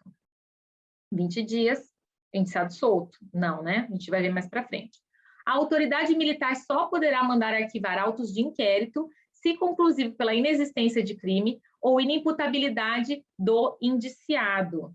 Gente, a autoridade militar não pode mandar arquivar autos de inquérito, nunca. Então, essa alternativa já está errada. Nos crimes contra a honra, ainda que decorrerem de escrita ou publicação, cujo autor esteja identificado, o inquérito policial militar não poderá ser dispensado. Nós vimos que o artigo 28 prevê a hipótese de dispensa de inquérito nesse caso, quando o crime contra a honra é praticado mediante escrita ou publicação cujo autor esteja identificado. O arquivamento de inquérito não obsta à instauração de outro, se novas provas aparecerem em relação ao fato, ao indiciado ou à terceira pessoa, ressalvado o caso julgado, está a extinção da punibilidade. Quando concluídos os autos do inquérito policial militar, deverão ser remetidos ao auditor, lembra que eu falei para vocês a nomenclatura de juiz? Ao auditor da circunscrição judiciária militar onde ocorreu a infração penal. Contudo, os instrumentos dessa, assim como todos os objetos apreendidos, deverão permanecer em poder do encarregado, que será responsável pela custódia até término do processo. Isso está errado, tudo deve ser remetido, tá? Então, vamos ver aqui as respostas. A primeira, gente, artigo 20, memorizem. O inquérito deverá terminar dentro de 20 dias se o indiciado estiver preso, contado esse prazo a partir do dia em que se executar a ordem de prisão. Aí ele falou 20 dias indiciado solto, não, 20 dias indiciado preso, e o prazo é contado a partir do dia que se executar a ordem de prisão. A linha B está errada. Artigo 24, a autoridade militar não poderá mandar arquivar autos de inquérito, embora conclusivo da inexistência de crime ou de imputabilidade do indiciado. A C errado, artigo 28B. A gente já viu hipótese de dispensa do inquérito nos crimes contra a honra, quando decorrerem de escrita ou publicação cujo autor esteja identificado, o inquérito é dispensável. Artigo 25, correta. O arquivamento do inquérito não obsta à instauração de outro, se novas provas aparecerem em relação ao fato, ao indiciado ou à terceira pessoa, ressalvados o caso julgado e os casos de extinção da punibilidade. Eu vi umas alternativas em concurso, mudando essa parte aqui final, ressalvados o caso julgado e os casos de extinção da punibilidade. Eles colocaram outras coisas, o caso de exclusão da ilicitude, enfim, então fiquem espertos que as exceções são caso julgado e extinção da punibilidade. E a linha E errada, o artigo 23 do CPPM, Os autos do inquérito serão remetidos ao auditor da CJM, onde ocorreu a infração penal, acompanhados dos instrumentos dessa, bem como dos objetos que interessem a sua prova, tá? Vejam que, assim, as questões, elas não são difíceis. Vocês viram que essa questão aí foi para concurso de juiz. Só que precisa o candidato ter muito cuidado, né? Outra coisa, tomar muito cuidado quando coloca a questão, assinale a questão correta ou a questão incorreta. Muitas vezes você está fazendo a prova ali, passa batido, vai direto, não lê que é incorreta, assinala como correta. Então, leiam com muito cuidado tudo. Prestem muita atenção no que vocês estão lendo. Às vezes você vê ali o prazo de 20 dias, está escrito réu solto, vocês pensam, na cabeça de vocês já convertem para o preso, acham que está certa a alternativa. Não errem por besteira. É uma questãozinha ali que vai fazer a diferença na tua aprovação ou não. Então, façam com muita calma a prova. Leiam o que o enunciado pede. Outra coisa que eu percebi nessa prova, a última prova de vocês, tem alguns de questão de verdadeiro ou falso, para depois você assinalar. Esse tipo de questão é um tormento para o candidato. Por quê? Se você errar o que você julgou em uma alternativa, você já errou a questão, né? Então, tem que tomar muito cuidado, ler, reler, fazer com calma, lembrar das questões, lembrar do que você estudou, do que você leu.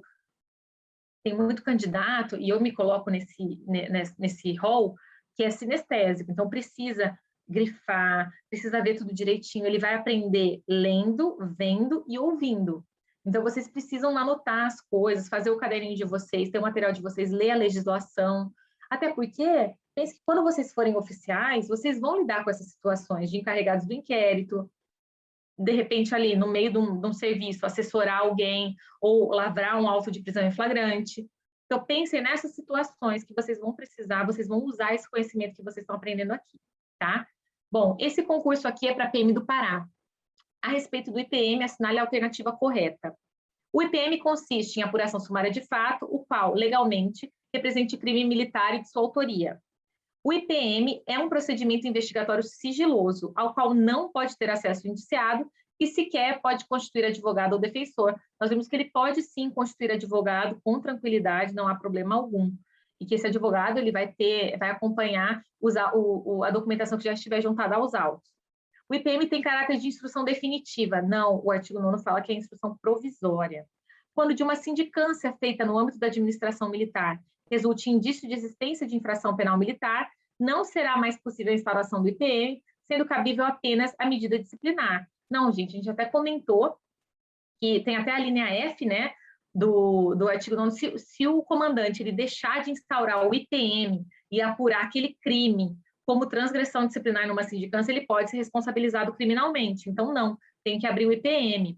A não ser que aquela sindicância ela já ministre os elementos, mas mesmo assim vai ter que ser encaminhada à Justiça Militar para que lá seja feito pelo Ministério Público Militar o juízo de valor se é necessária a instauração de IPM ou não. O que não pode é a sindicância ser arquivada na própria unidade e ninguém ficar sabendo mais disso. Então, apura aquele fato como se fosse crime por meio de sindicância, arquiva na OM e fica por isso mesmo. É vedado ao encarregado do IPM solicitar do procurador-geral a indicação de procurador que lhe dê assistência. Está errado, nós vimos no artigo 14, né? Então, aqui, a linha A correta, artigo 9º do CPPM, o inquérito policial militar é a apuração sumária de fato que, nos termos legais, configure crime militar e de sua autoria. Tem o caráter de instrução provisória, cuja finalidade principal é administrar elementos necessários à propositura da ação penal. O artigo 16, que prevê que o inquérito é sigiloso, mas seu encarregado pode permitir que dele tome conhecimento o advogado do indiciado. Falei para vocês do artigo 16A, do pacote anticrime, que a gente já leu, para vocês também memorizarem, pode cair ou não. É um artigo muito técnico, mas pode ser cobrado, né? Então, é importante que vocês leiam. A linha C está errada, artigo 9º, o IPM tem caráter de instrução provisória e não definitiva. A D também está errado, artigo 10, a linha F. O IPM é iniciado mediante portaria quando, se sindicância é feita em âmbito de jurisdição militar, resulte indício da existência de infração penal militar. E a linha E, errado, o artigo 14. Em se tratando da apuração de fato delituoso de excepcional importância ou de difícil elucidação, o encarregado do inquérito poderá solicitar ao procurador-geral a indicação de procurador que lhe dê assistência. Tem alguma dúvida, gente? Posso continuar?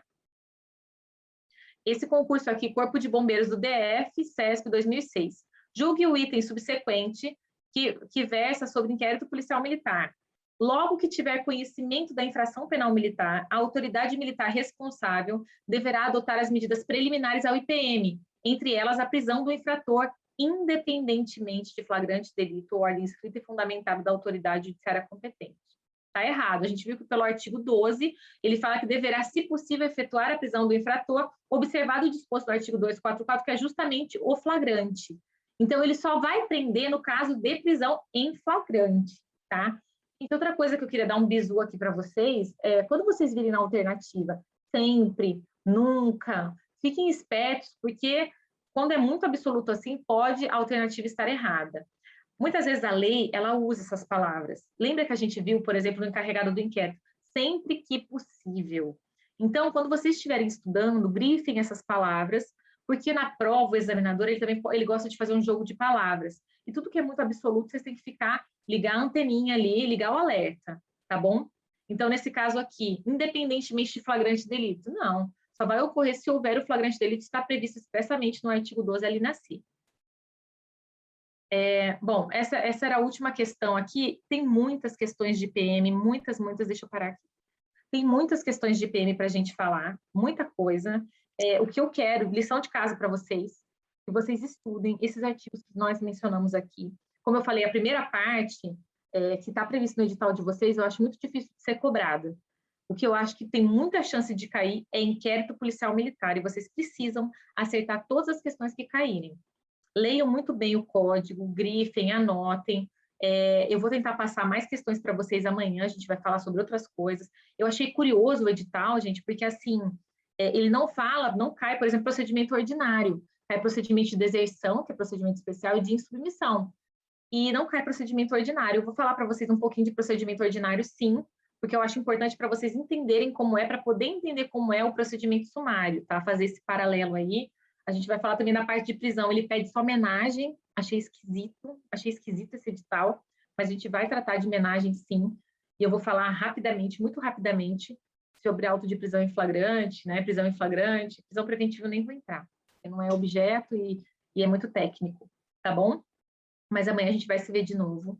Lição de casa, memorizar esses artigos, eu vou disponibilizar o material. Eu sei que é muita informação para a cabeça de vocês, que não são da área jurídica, né? A maioria, não sei se alguém é da área jurídica. Próxima aula é sobre ação penal militar. Pois é, mas de ação penal militar também, o que está no programa é muito pouco. É muito pouco. Ação penal militar é um mundo. E o que está no edital é muito pouquinho. Então, eu vou dar toda essa parte de ação penal militar, de homenagem, de procedimento especial. Eu vou dar o restante do edital. Hoje eu tive que ficar mesmo com a parte de IPM, tá? Então, pessoal, estudem. Qualquer dúvida, eu estou à disposição. Eu espero que vocês... Eu falei muita coisa e falo, né? Muita informação, mas eu espero que vocês tenham conseguido assimilar.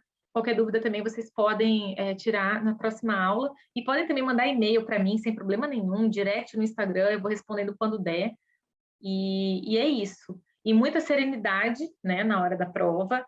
Como eu falei para vocês, eu sei que vocês já são militares de carreira, então já estão... nessa labuta, eu sei que, por exemplo, eu que era temporária, era algo que eu ficava muito ansiosa, porque ia acabar, né? E não tinha nem o quadro de carreira. E vocês têm a possibilidade de ascender na carreira, então estudando muito para isso é super importante, tá bom? Eu estou à disposição. Alguém tem mais alguma dúvida, gente? A gente tem mais 10 minutinhos. Não? Obrigada, Levi, pela aula, Alexander também.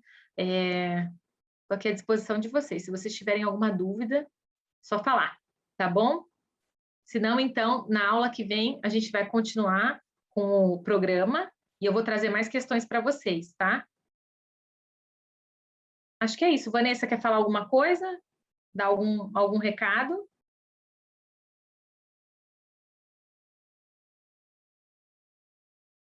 Não, então é isso, gente. É muito engraçado dar aula para vocês, não só para vocês aqui, mas eu dou aula em muitos cursos e pós-graduação e palestra, tudo, que as pessoas deixam a câmera desligada e a gente fica aqui falando, todo mundo com a câmera, só o Fábio está com uma fotinho ali, todo mundo com o nome, aí a gente fica sentindo que está falando para além, mas eu estou vendo que vocês estão aqui comentando no chat, então tá ótimo, tá bom?